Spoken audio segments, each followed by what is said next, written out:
Bienvenidos a un estudio más con el libro de Esdras. Hoy vamos a estudiar el capítulo 3 en esta serie que se llama Restauración y vamos a ver la restauración del templo judío. Recordemos un poco lo que estamos viendo en el contexto de esta carta de Esdras. Hemos hablado a manera de introducción que ¿quién fue el que escribió esta carta? ¿Recuerdan? Esdras. ¿Cuándo fue escrito? El año 440 antes de Cristo. ¿Y a quién fue escrito? Recordemos que fue escrito a los judíos. Y también, como una pregunta, ¿desde dónde fue escrito? Desde Jerusalén. También recordemos un poco. El año 586 aproximadamente antes de Cristo, los babilónicos entraron a Jerusalén, incendiaron el templo, se llevaron los objetos sagrados y quemaron la ciudad. Todo eso está descrito en el libro de Segunda de Reyes y Segunda de Crónicas también que nos hablan, pero ellos fueron llevados a Babilonia. Luego, Babilonia como imperio cae y surge el imperio persa, medo-persa, con Ciro, el año 538 a.C. Y hemos visto que hay una profecía acerca de Ciro respecto a este momento que va a venir, en el cual él emite un decreto. Y este decreto dice que los judíos tienen que regresar ahora a Jerusalén.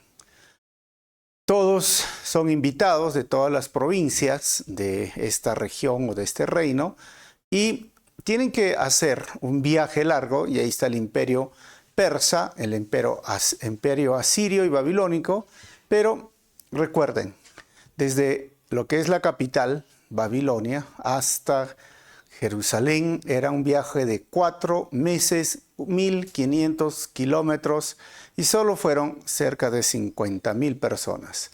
Esdras, ahora con Zorobabel, especialmente Zorobabel lidera el grupo.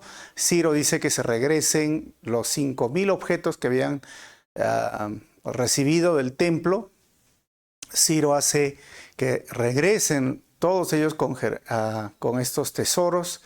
Pero cuando llegan a Jerusalén, recuerden, la ciudad estaba destruida.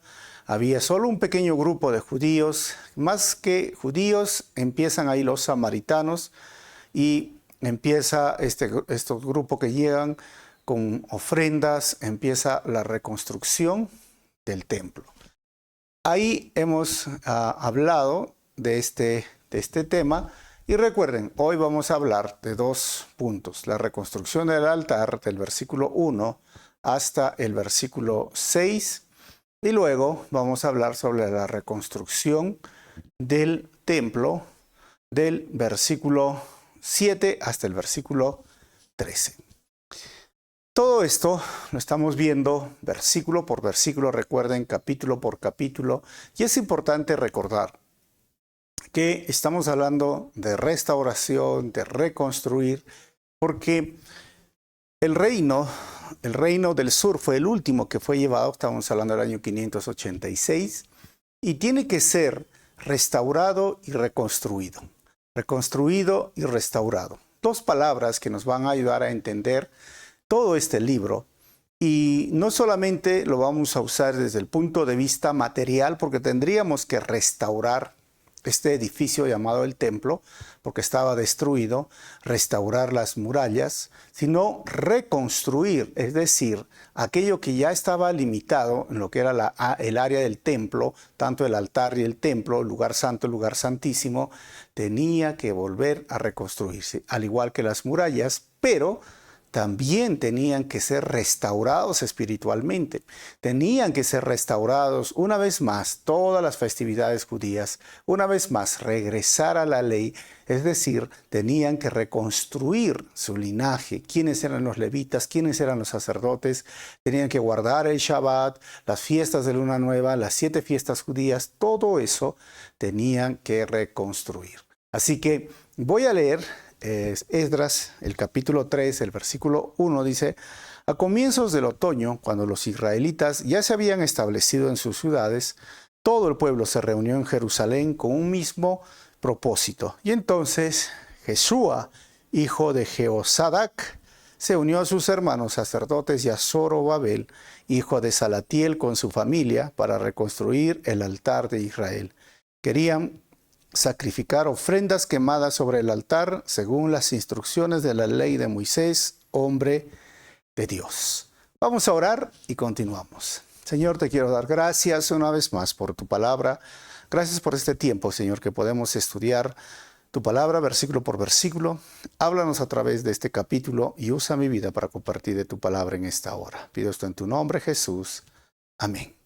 Muy bien, entonces bienvenidos a todos los que se van conectando por las redes sociales. Tenemos dos temas muy importantes: la reconstrucción del altar y la reconstrucción del templo. Como ya mencioné hace un momento, todo esto parte con la idea de Ciro. Ciro, que en el año 700 aproximadamente, Isaías profetizó que iba a ser un siervo, iba a servir a los intereses del pueblo de Dios. Empezó su gobierno el año 538. Ahora, del versículo 1 hasta el versículo 3, vamos a ver la reconstrucción del altar para las ofrendas quemadas. Dice el versículo 1, a comienzo del otoño, cuando los israelitas ya se habían establecido en sus ciudades, todo el pueblo se reunió en Jerusalén con un mismo propósito. Era remarcado con un mismo propósito. ¿Sabes? Este era el tema. Para identificar el mes y el año que está sucediendo, es el año 538. Y aproximadamente a inicios de septiembre, llamadas las tres fiestas de otoño, que es la fiesta del tabernáculo, la fiesta de las trompetas y la fiesta del perdón, ¿no? El Yom Kippur, el Sukkot y la fiesta llamada de las trompetas es del Shofar. Entonces, ahí estamos ubicados y el pueblo va en uno, dice el versículo 2. Entonces, Jesúa, no es Jesús, pero igual es muy parecido a Jesús, Yeshua, hijo de Jehosadac, se unió a sus hermanos sacerdotes y a Zorobabel, hijo de Salatiel, con su familia para reconstruir el altar del Dios de Israel. Querían sacrificar ofrendas quemadas sobre el altar y, según las instrucciones de la ley de Moisés, hombre de Dios. Surge entonces en escena Zorobabel, recordemos este nombre, pero también Jesúa. Jesúa llega a ser el primer sumo sacerdote y era descendiente del último sacerdote. Miren, en Zacarías capítulo 2, versículo 12, habla de Nabuzaradán, capitán de la guardia, se llevó consigo como prisioneros al sumo sacerdote Seraías y al sacerdote de segundo rango Sofonías y a los tres porteros principales. Ese Yeshua era nieto de Seraías, por lo tanto, llegó a ser el primer sumo sacerdote cuando el pueblo llegó y regresó a Jerusalén. Versículo 3 dice, y a pesar de que tenían miedo de los lugareños, reconstruyeron el altar en su sitio original. Luego, cada mañana y cada tarde, comenzaron a sacrificar ofrendas quemadas al Señor sobre el altar. Entonces, estos primeros tres versículos nos dan una idea. Que el pueblo regresa, el pueblo se establece, la ciudad está en ruinas y en el versículo 1 remarca, vinieron como un solo hombre, la unidad. El momento unidos por un solo propósito. Y esto es muy característico en este libro del pueblo de Dios. Pero también hay otra característica que ya lo hemos visto la semana pasada en la introducción. Cada vez que el pueblo se unía y empezaban a construir, ¿sabes qué? Surgía una oposición. Y 3 veces surge esta oposición en el transcurso de la reconstrucción del templo y las murallas. 2 con Zorobabel y Esdras, 1 en cada uno, y en Nehemías sería la tercera. Ahora, los sacrificios se hacían a las 9 de la mañana y a las 3 de la tarde. Pero ahora no tenían altar. ¿Y por qué dicen que tenían miedo a los lugareños? Porque estos lugareños ya eran el prototipo, diríamos, de los samaritanos, ¿no? Porque los asirios habían conquistado el año 722 el reino del norte, y era costumbre de ellos traer personas de otras aldeas, de otros pueblos, obviamente no eran judíos, para que se casen o tengan hijos con todos aquellos de la tribu del norte. Ellos querían eliminar cualquier tipo de nacionalismo, por lo tanto mezclaban las tribus, las aldeas, los pueblos conquistados. Y esto pasó con el reino del norte. Esto fue lo que hicieron los asirios y fueron ellos los que se empezaron a juntar o algunos regresar. A ellos se les llamaban los lugareños. Y había un altar. Miren, en ese tiempo, según un historiador, había más de 180 altares dentro de lo que era el territorio del norte, especialmente en el norte, porque recuerden que fue este reino idólatra que fue primeramente conquistado por los asirios y disciplinado por Dios porque se sumergieron en la idolatría. Y entonces consideraban que este altar podía ser elevado a un dios, y si lo ponían a Jehová, era un altar rústico, un altar que servía así para sus sacrificios, pero no era el altar que ellos querían. Por eso dice, con temor empezaron a construir o reconstruir sobre este lugar que hemos visto. Miren, Zacarías, capítulo 2, versículo 12, nos dice, la tierra de Judá será la preciada posesión del Señor en la tierra santa. Y él elegirá una vez más a Jerusalén para ser su propia ciudad. Es importante recordar esto. Los judíos no podían hacer un altar en cualquier lugar, porque algunos dirán, pero ¿por qué tuvieron que hacerlo solamente en ese lugar específico y no tener este temor o conflicto con los lugareños? Pues para la religión judía y para el judío, el templo, el altar, era el lugar donde ellos se encontraban con Dios, se conectaban con Dios, y era el lugar santo y sagrado, lugar para adorar. En el Antiguo Testamento.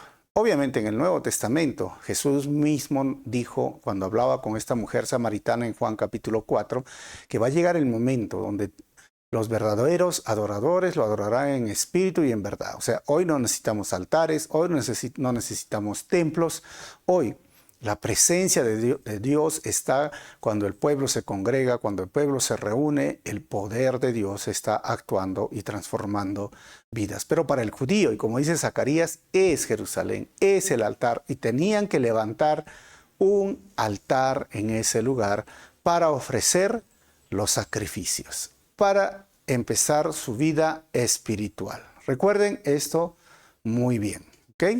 Y es más, en el libro de Segunda de Samuel, David nos habla que esto era justamente el lugar de Aurana, se llamaba Araúna, ¿no? Era quien empezó este lugar, en este lugar que se llamaba lugar de los jesubeos, ¿no? Jebuseos. Y entonces ahí es donde este lugar quedaba exactamente como nosotros lo podemos ver. Hermanos, estos primeros versículos nos enseñan que antes de comenzar a construir un emprendimiento, porque esa era la idea de trabajar, es necesario construir tu relación espiritual con Dios en base al arrepentimiento y fe. Porque esto igual nos lleva a nosotros a pensar, ¿no? Pero ¿por qué primero ellos edificaron el altar y por qué no el templo? Porque, ¿sabes? Puede haber un templo sin altar, pero no puede haber un altar, o mejor dicho, puede haber un altar sin templo, pero no un templo sin altar.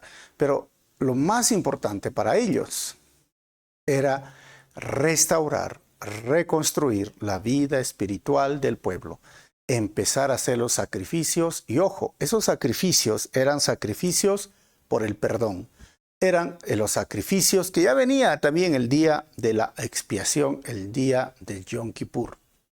Y así que tú y yo, cualquier emprendimiento, cualquier actividad, cualquier programa que podamos tener inclusive de la iglesia o cualquier proyecto que podríamos llamarlo dentro de comillas para el avance de la obra de Dios, o sea, un trabajo, o sea, un emprendimiento para un negocio, algo personal, mira, lo primero, nunca debemos de olvidar, es restaurar nuestra vida espiritual. ¿Y cómo lo hacemos? En arrepentimiento y fe. el pueblo había aprendido. Habían pasado ya 50 años aproximadamente desde el 586 al 538, 36 que se va a empezar esto. Y ellos habían aprendido la lección. Dijeron, mire, estamos en Jerusalén y lo primero que vamos a hacer es restaurar nuestra vida espiritual, restaurar en arrepentimiento y fe, porque eso era el sinónimo de las ofrendas o los sacrificios que tenían que hacer. Así que eso es lo primero. Ahora, vamos a ver la segunda parte de este párrafo, del versículo 4 al versículo 6, nos habla que la reconstrucción del altar para celebrar los días festivos. Dice el versículo 4, celebraron el festival de las enramadas. Como está establecido en la ley, y sacrificaron la cantidad específica de ofrendas quemadas para cada día del festival. ¿De qué festival está hablándonos esto? Otra vez voy a mostrar el calendario judío con las fiestas que se llamaban de primavera y las fiestas de otoño. Entonces, todo esto empezaba en septiembre a octubre y esto era la fiesta de los tabernáculos que duraba 2 semanas, considerada la fiesta, como les dije, de otoño. ¿Qué hacían en ese lugar o en esa fiesta? Y hasta el día de hoy, estamos en este año, lo siguen haciendo. Los judíos dejan a un lado mucho de la tecnología, inclusive la luz, y viven con velas, hacen cabañas, hacen un lugar donde está rodeado de plantas, vegetación, algunos duermen, unos afuera del lugar donde están cómodos. Y esta es una imagen que se puede ver inclusive en Israel, fuera de los muros, se puede ver. A esto se le llamaba la fiesta de los tabernáculos o el Sukkot, que les hacía recordar los 40 años de peregrinaje del pueblo de Israel. ¿Se acuerdan? Ellos tenían que trasladarse de carpa en carpa o cabaña en cabaña. Y esto hasta el día de hoy, hermanos, lo siguen celebrando los judíos para recordarles cómo Dios fue fiel durante ese tiempo. Así que ellos por esos días empezaron a hacer los sacrificios. Versículo 5. También ofrecieron las ofrendas quemadas habituales y las ofrendas requeridas para las celebraciones de Luna Nueva y las festividades anuales. Miren que son dos cosas. Uno es celebraciones de Luna Nueva y el otro son las festividades anuales, tal como lo había establecido el Señor. Así que la gente también entregó ofrendas voluntarias al Señor. Miren, sacrificios y ofrendas. Primero debemos recordar cuando habla de estas celebraciones de la luna, el calendario judío, recuerden, es lunar. Y la luna nueva marcaba el primer día del mes y era un día santo. O sea, cada mes, y es más, en Números 28:11 dice, el primer día de cada mes presenten al Señor una ofrenda quemada adicional de 2 becerros, un carnero y 7 corderos de un año, todos sin defecto. Y saben, como era el calendario lunar de los judíos, por eso está diferente a lo que nosotros tenemos, ellos lo hacían. Pregunta entonces, ¿los cristianos deben de celebrar esas fiestas u otros días que celebraban los judíos, especialmente el día de hoy? ¿Saben cuál es la respuesta? No. Porque estamos viendo algo de los judíos. Es más, Pablo en Colosenses capítulo 2, versículo 16 al 17 dice, por lo tanto, no permitan que nadie los condene por lo que comen o beben, o porque no celebran ciertos días santos, ni ceremoniales, hablando de las festividades, por la luna nueva, hablando de lo que estamos leyendo, ni los días de descanso que vendría a ser el Shabbat. O sea, no es para nosotros. Si nosotros estudiamos el libro de Esdras y cómo ellos restauraron su vida y restauraron las fiestas y restauraron aún los sacrificios que se hacían cada primer de mes, porque ellos tenían un calendario lunar diferente al calendario de nosotros, por eso la NTV lo ha traducido a el mes de septiembre, a el mes de octubre, a el mes de marzo, al mes de abril, pero es el mes de Abis o de Siv o de Abib, ¿no? O sea, ellos tienen un calendario totalmente diferente al nuestro. Para, digamos, en este año, 2024, pongámosle. Sabes, los judíos celebran más del año 5000. Es totalmente un calendario diferente para ellos. Entonces, hacer estas fiestas, incluyendo el Shabbat o el día de descanso, es para nosotros hoy, o este día de luna nueva, o las 7 fiestas instituidas por el judaísmo y las 2 que los judíos celebraban, como el Purim que acabamos de estudiar del libro de Esther, o el Hanukkah, que fue la liberación otra vez del templo por los macabeos, cuando los griegos vinieron e invadieron, especialmente Antíoco Epifanes. O sea, es para nosotros, no es para los cristianos, no es para el nuevo pacto. Por eso es que cuando hay una persona o judaizantes como los que guardan el séptimo día, o los sabatistas, o los nuevos judaizantes de las raíces hebreas, o la iglesia, ahora los seguidores de Ataucusi, ¿no? Que son los israelitas del nuevo pacto, o sea, y te dicen, tienes que guardarle esa, o sea, no es para nosotros, ya, estamos en un nuevo pacto. Y Jesús mismo habló, no puedes poner vino nuevo en odres viejos o en cueros viejos, hablando de 2 tiempos diferentes, donde uno es el antiguo pacto y otro es el nuevo pacto. Uno es, ¿sabes qué? La sombra, lo que iba a ser un tipo, una forma, y el otro es la realidad, el nuevo pacto. Es más, si leemos el versículo 17 de lo que estamos leyendo, Colosenses, recuerda, puedes marcar ahí, capítulo 2, versículo 17, dice, pues esas reglas, dice Pablo, son solo sombras de la realidad que vendrá. ¿Se dan cuenta? Todo cual, el día de descanso, las ceremonias de luna nueva, los días como ahora que estamos viendo de las cabañas o el Sukkot, y dice Pablo en el versículo 17, y Cristo mismo es esa realidad. Entonces no es para nosotros, no es para el nuevo pacto, no es para los cristianos. Y versículo 6, entonces, ellos sí lo celebraban. 15 días antes, ojo hermanos, 15 días antes de que comenzara el Festival de las Enramadas, 2 semanas, los sacerdotes empezaron a sacrificar ofrendas quemadas al Señor. O sea, ¿qué de ahora? 9 y 3 de la tarde. Y esto ocurrió aún antes de que comenzaran a echar los cimientos del templo del Señor. Primero fue el altar, como les dije. O sea, miren, tenían que arrepentirse. Y sin arrepentimiento, hermanos, que era el sinónimo de los sacrificios, no hay restauración ni avivamiento. Y menos tendremos el favor de Dios a todo lo que hagamos. Recordemos muy bien, hermanos. El texto dice, trajeron ofrendas, trajeron sacrificios, pero antes de construir el templo, ellos quisieron arreglar su vida espiritual. Ellos quisieron instituir los sacrificios, a pesar que habían momentos difíciles, pero sabes, es importante. Si queremos ver nosotros realmente restauración, avivamiento en nuestra vida o aún en nuestra iglesia o en la ciudad, tiene que haber arrepentimiento. Y arrepentimiento es, deja de hacer lo malo que estás haciendo.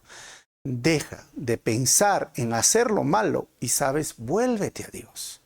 Vuélvete a Dios. Esto es muy importante, pero lo más importante que estos versículos nos muestran, porque dice antes del templo, lo más importante es contar con el favor de Dios en cada emprendimiento, en cada programa, en cada proyecto. No podemos andar sin el favor o la bendición de Dios. La obra de Dios no se hace simplemente por, mira, hay algunos que hablan de estrategias, habilidades, ¿no? O parezcámonos un poquito al mundo, ¿no? Hagamos, y esto es lo que le gusta al mundo. Sí, puedes hacerlo, y hay iglesias que lo hacen, pero no es sostenible. No va a ser sustentable por mucho tiempo, porque la palabra de Dios, la obra de Dios se hace de una forma espiritual, buscando primeramente la dirección de Dios, buscando la sabiduría de Dios.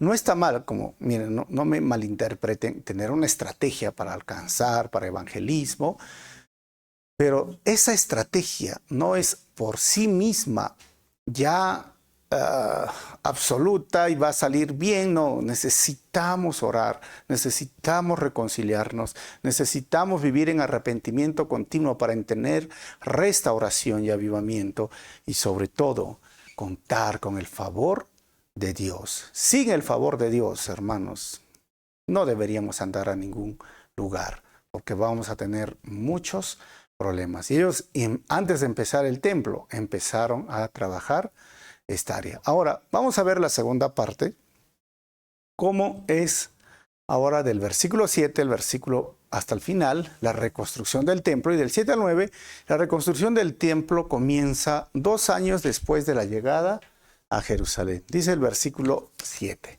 Luego el pueblo contrató albañiles y carpinteros y compró troncos de cedro de los habitantes de Tiro y de Sidón, ojo con eso, a quienes le pagaron con alimentos, vino y aceite de oliva. Transportaron troncos desde las montañas del Líbano hasta Jope. ¿Recuerdan? Jope fue el puerto donde Pedro se encontró con Simón el curtidor, ¿recuerdan, no?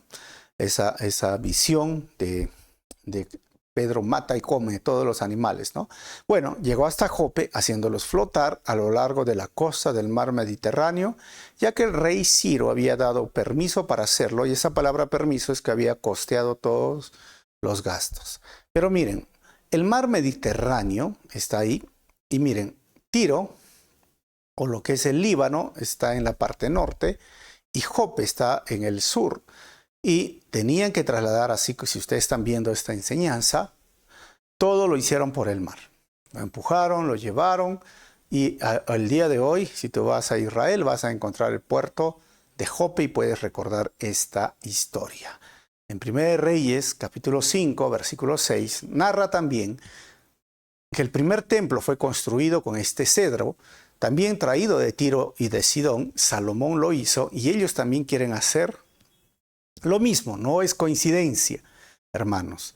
Trajeron esta madera, se esforzaron, trajeron carpinteros, albañiles, un trabajo en equipo. Ahora el versículo 8 dice, la construcción del templo de Dios comenzó a mediados de la primavera. Mire, ya pasó un año. En el segundo año después de la llegada a Jerusalén. La fuerza laboral estaba formada por todos los que habían regresado del destierro. Entre ellos, Zorobabel, hijo de Salatiel, Yeshua, que les dije, o Jeshua, hijo de Jehosadac, junto con sus hermanos sacerdotes y todos los levitas, habla el texto. Pusieron al frente de la construcción del templo del Señor a los levitas mayores de 20 años de edad. Y esto es algo interesante. Ya sabemos que es el segundo año. En 1 Reyes, capítulo 6, versículo 1, dice, fue a mediados de la primavera, en el mes de Zib, miren, porque es diferente a nuestros meses, durante el 4º año de su reinado, está hablando de Salomón, que Salomón comenzó a construir el templo del Señor. Habían pasado 480 años desde el día en que el pueblo de Israel fue rescatado de su esclavitud en la tierra de Egipto. ¿Y cuándo es? A mediados de primavera. Miren, ¿coincidencias o parte del plan de Dios? Es lo mismo. Salomón empezó en la primavera y ellos empiezan en la primavera. ¿Y cuál es la primavera? Miren, yo lo voy a marcar y ahí, si ustedes ven, ahí dice el mes de Ziv o Iyar o Sivan, ¿no? Ahí, eso es la fiesta de la primavera entre abril y marzo para nosotros. Totalmente diferente a lo que nosotros en nuestro calendario solar lo tenemos. Año 536 entonces antes de Cristo. Y esto lo vamos a ver más adelante, ¿no? Y lo segundo, o sea, cuándo se terminó y por qué es el 536, habla de los levitas. La ley de Moisés decía que los levitas tenían que empezar a servir a los 30 años. Y eso está en Números capítulo 4, versículo 1 al 3 y número 4 del 3 al 47. Pero, ¿sabes? David cambió esto y dijo que los levitas deberían servir a los 20 años, y esto lo encontramos en 1 de Crónicas 23, 24. ¿Y qué pasó? Bueno, parece que este grupo que ha regresado se está dejando guiar por lo que dijo David, no tanto por lo que dijo Moisés. Y entonces, por eso el autor lo ha puesto, 20 años empezaron ahora a servir. ¿Y 20 años qué significa? Que estos levitas habían nacido en Babilonia, habían nacido en otro país, pero obviamente continuaban las tradiciones, las fiestas, conocían la ley, pero va a tener un efecto muy, muy interesante ahora.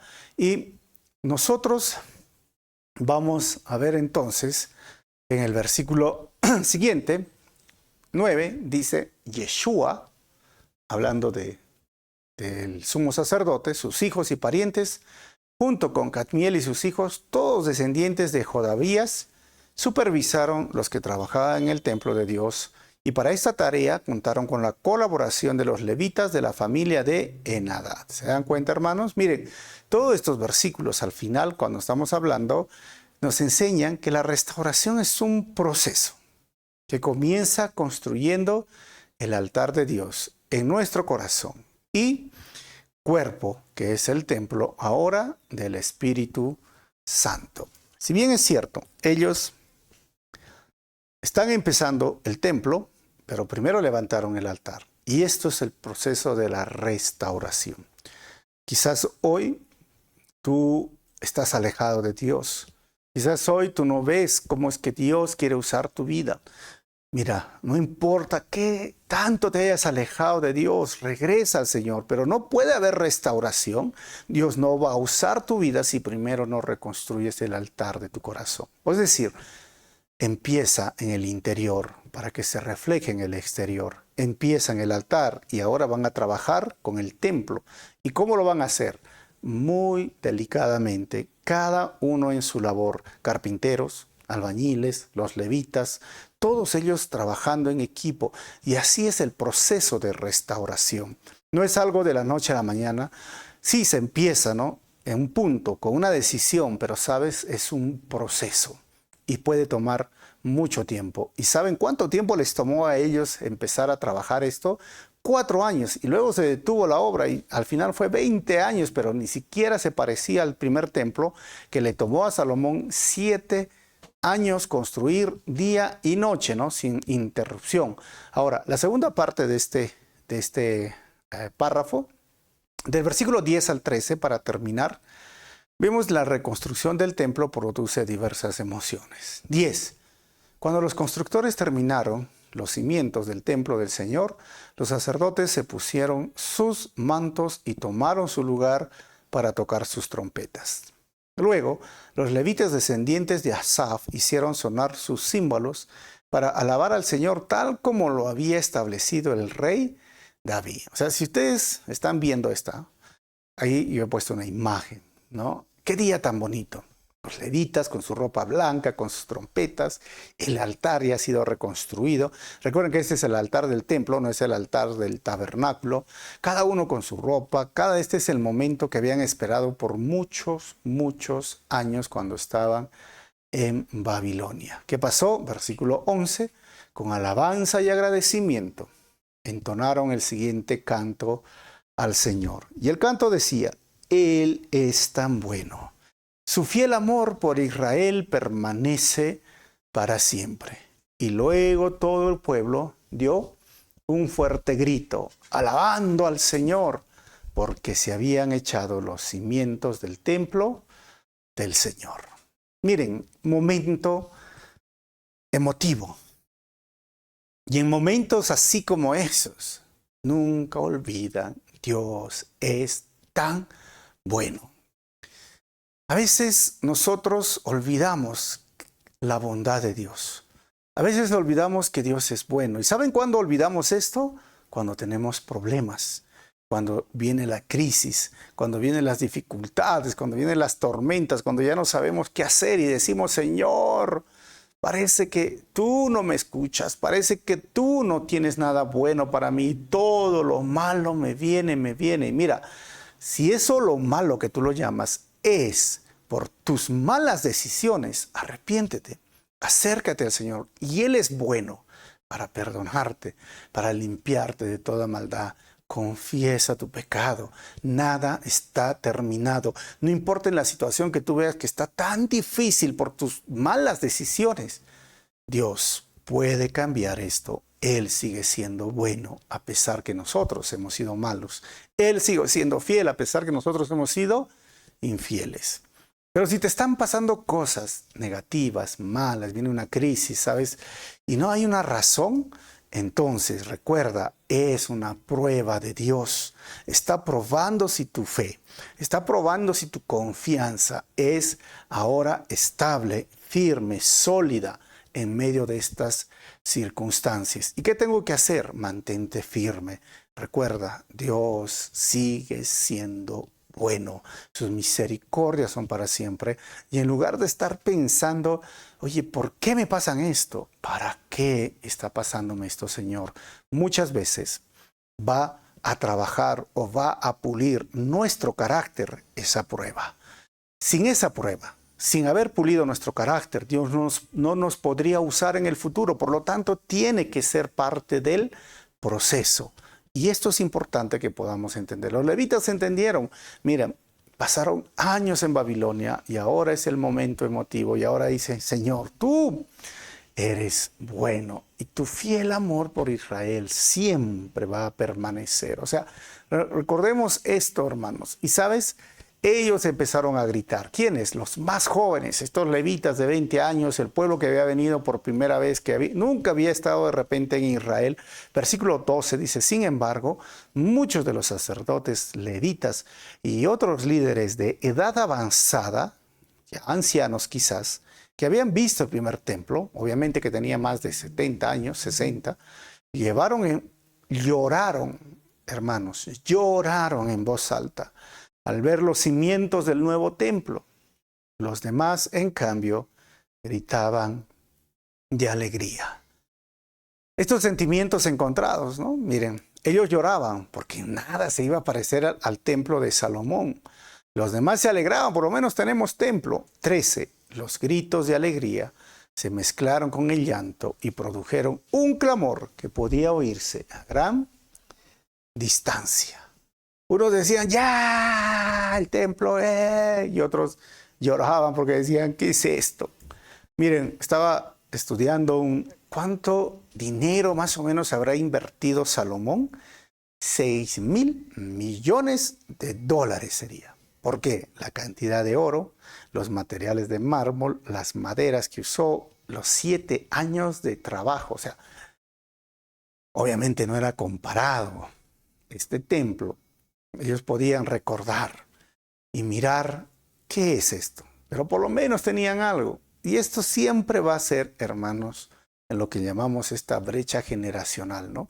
Algunos siempre dicen, sobre todo los de avanzada edad, mis tiempos eran mejores, así lo hacíamos antes. Yo me paraba en la esquina y predicaba y 10, 15 empezaban a recibir al Señor. Hoy nadie quiere escucharme, pero cuando uno a lo menos viene a la iglesia, la nueva generación, entonces, a veces por pensar de la forma así, como que los tiempos deben repetirse y ser los mismos, nos perdemos la bendición de lo que tenemos el día de hoy y de cómo podemos, les decía, ¿no?, llegar con nuevas estrategias sin diluir, obviamente, ni mezclar el Evangelio, la esencia del Evangelio, seguir haciendo la obra de forma inteligente, de acuerdo al mundo en el cual estamos moviéndonos con redes sociales, ¿no?, con una generación millennial o la generación Z, X, ¿no? O sea, Y, ya estamos, hay un montón de obra, de trabajo que podemos hacer. Pero trabajemos juntos, trabajemos unidos. Pero mira, hermano, es interesante que cuando empieza la restauración, siempre hay esos sentimientos encontrados. Cuando vemos un avivamiento y hay una generación que ya vivió y otra que está empezando a vivir, siempre hay esos sentimientos encontrados. Y debemos de trabajar unidos. Pero siempre hay características muy importantes cuando hay una restauración. Así que nunca olvidemos, hermanos, que cuando el Hijo de Dios es restaurado por la gracia de Dios, ¿sabes? Siempre hay una mezcla de alegría, clamor y lágrimas. Alegría, clamor y lágrimas. eso produce la restauración en nuestras vidas. Vamos a terminar ahora con 4 conclusiones. Primero, lo que estamos viendo es que, número 1, lo primero que debemos de hacer para emprender algo material, no te olvides, es arreglar nuestra relación espiritual con Dios. Número 2, no podremos contar con la bendición de Dios sin un verdadero arrepentimiento. Y recuerden que arrepentimiento es dejar de hacer lo malo, porque sin arrepentimiento, hermanos, no hay restauración. Unos quieren decir, yo quiero volver al Señor, sí, pero no quieren dejar lo malo que están haciendo. Entonces, sin arrepentimiento, no hay restauración. Y número 3, la verdadera restauración comienza al reconstruir el altar de adoración en el corazón del pecador. Y número 4, lo que hemos visto el día de hoy, la verdadera restauración produce una mezcla de alegría, clamor y lágrimas. Así que, como les dije al principio, restauración material, que vendría a ser los muros, que vendría a ser el templo, pero primero restauración espiritual, los sacrificios, el altar por los pecados, restaurar las fiestas espirituales, restaurar mi relación con Dios, venir y dejar de hacer lo malo que estoy haciendo. Eso es lo más importante y eso es lo que estos 50,000 personas que regresaron a Jerusalén están buscando hacer. Saben que fue su indisciplina, su abandono, su idolatría, su pecado, su inmoralidad, su engaño, sus mentiras, su hechicería y hasta brujería que se metieron en Judá e Israel, y sobre todo habían falsos profetas y falsos predicadores en ese tiempo. Ahora tenían que regresar, pasar un proceso en el cual limpiarse, purificarse del pecado. Como te dije, ¿por qué no oramos? Y si tú estás escuchando esta enseñanza y necesitas restauración, yo te digo, deja de hacer lo malo. Porque sin arrepentimiento no hay restauración, no hay avivamiento, no va a haber cambios. Y el proceso va a venir paso a paso. Dejemos que Dios siga obrando. Lo primero es arreglar nuestras vidas. Si vamos a emprender algo, dejemos primeramente ordenada nuestra vida espiritual y Dios bendecirá nuestros pasos. Vamos a orar. Señor, quiero darte gracias en esta hora. Una vez más, porque tu palabra misma nos enseña, ya desde el tiempo antiguo, qué es lo correcto, cuál es el orden.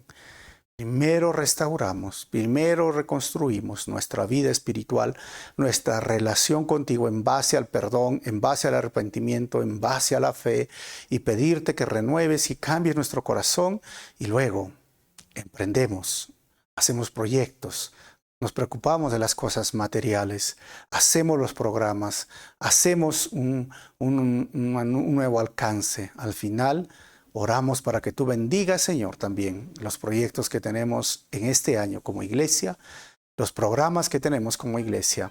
Y queremos, Señor, primeramente, arreglar siempre nuestra vida, constantemente arrepentirnos, constantemente pedirte que nos limpies, constantemente confesar nuestros pecados si hemos pecado, pero a la vez tomar las decisiones correctas para no ensuciar nuestras vidas. Muchísimas gracias, Señor, por este tiempo y gracias por tu palabra. Oramos así en tu nombre, amado Jesús.